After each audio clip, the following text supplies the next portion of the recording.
प्रयागराज से उठी एक कानूनी चिंगारी और संत समाज में सियासी तूफान। एक तरफ ज्योतिष पीठ के शंकराचार्य स्वामी अभिमुक्तेश्वरानंद, दूसरी तरफ शिकायतकर्ता आशुतोष महाराज, जिनकी पहचान अब खुद सवालों के घेरे में है। क्या ये न्याय की लड़ाई है या फिर अतीत की परछाइयों से घिरी एक नई पटकथा? आज हम इस पूरे घटनाक्रम को सिलसिलेवार तरीके से समझेंगे। आरोप, प्रत्यारोप और वो नया मोड़ जिसने कहानी को और उलझा दिया है। नमस्कार, आप देख रहे हैं अनकोट और मैं हूं आपके साथ दिव्या सिंह। नाम आशुतोष महाराज, पहचान धर्मगुरु या हिस्ट्री शीटर, दावा संत पर गंभीर आरोप और अब खुद पर साजिश रचने की आरोप। प्रयागराज की अदालत से शुरू हुई ये कहानी अब शामली, वाराणसी और शाहजहांपुर तक फैल चुकी है। हर दिन नया किरदार, नया दावा और नया सवाल। पॉक्सो कोर्ट के आदेश पर प्रयागराज में शंकराचार्य स्वामी अभिमुक्तेश्वरानंद और उनके शिष्य मुकुंदानंद के खिलाफ मामला दर्ज हुआ।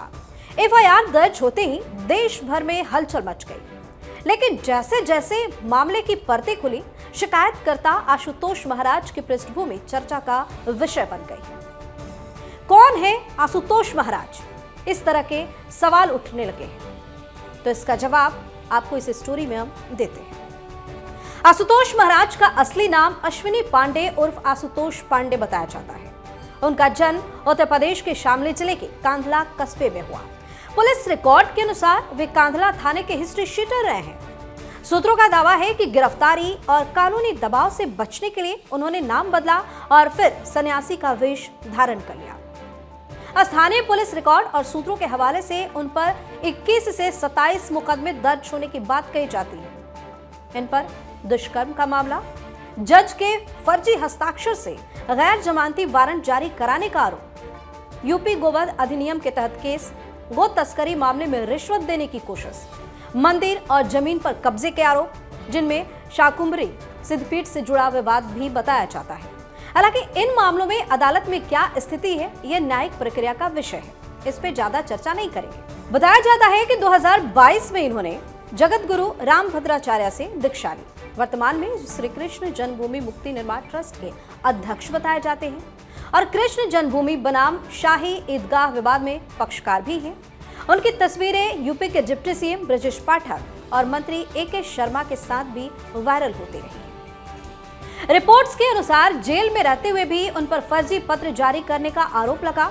कहा गया कि उन्होंने तत्कालीन मंत्री माता प्रसाद पांडे के नाम से पत्र जारी कर जेल अधीक्षक के तबादले का आदेश निकलवा दिया।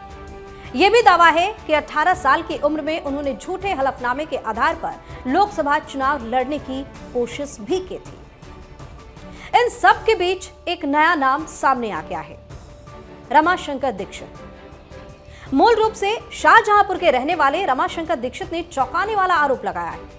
उनका दावा है कि आशुतोष महाराज ने उन्हें फोन कर स्वामी अभिमुक्तेश्वरानंद के खिलाफ झूठा बयान देने के लिए कहा। रमाशंकर दीक्षित का कहना है कि 18 मार्च के दिन वो अपने घर में थे। इस दौरान कुछ लोग उनके घर आए। उनके पिता दंडी स्वामी आत्मानंद का नाम लेकर हालचाल जानने की पहले कोशिश की गई। आरोप है कि इस बीच उन लोगों ने रमाशंकर दीक्षित से कहा कि मेरी बात मानोगे तो आर्थिक मदद करेंगे। इसके बाद व्हाट्सएप कॉल के जरिए इनकी बात आशुतोष महाराज से करवाई गई। रमाशंकर का कहना है कि वो पहले भी आशुतोष महाराज से मिल चुके हैं, इसलिए वो उनकी आवाज पहचान गए। आरोप है कि इस दौरान आशुतोष पांडे ने कहा कि आप अपनी बेटियों को लेकर ये आरोप अभिमुक्तेश्वरानंद और उनके लोगों पर लगाओ कि उनके साथ पनाशी आश्रम में तुम्हारी बेटियों के साथ यौन उत्पीड़न हुआ है।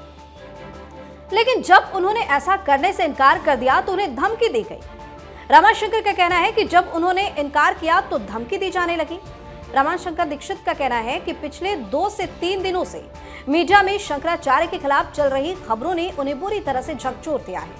उन्हें एहसास हुआ कि उनके नाम और पहचान का गलत इस्तेमाल हो रहा है। ऐसे में वो अपनी पत्नी और बेटियों की सुरक्षा को लेकर डरे हुए रमाशंकर सीधे ज्योतिष पीठ के शंकराचार्य के पास जाने का फैसला कर लिया। उन्होंने आश्रम पहुंचकर दावा किया कि उन्हें झूठा बयान देने के लिए पैसे का लालच दिया गया। गौर करने वाली बात यह है कि अब इस मामले में कुछ और लोगों के बयान भी सामने आए हैं, जिसने आशुतोष महाराज पर गंभीर आरोप लगाए। देखिए क्या कहना है इन लोगों का।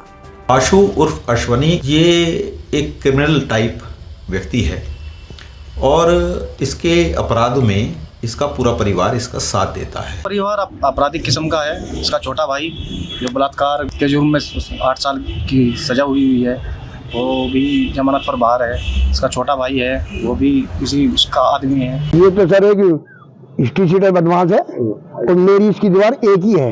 किसी को बड़े झूठे जोर शोषण के मुकदमे दिखवाता है, उनके एवज में बहुत मोटी रकम मांगता है ये हम लोगों से।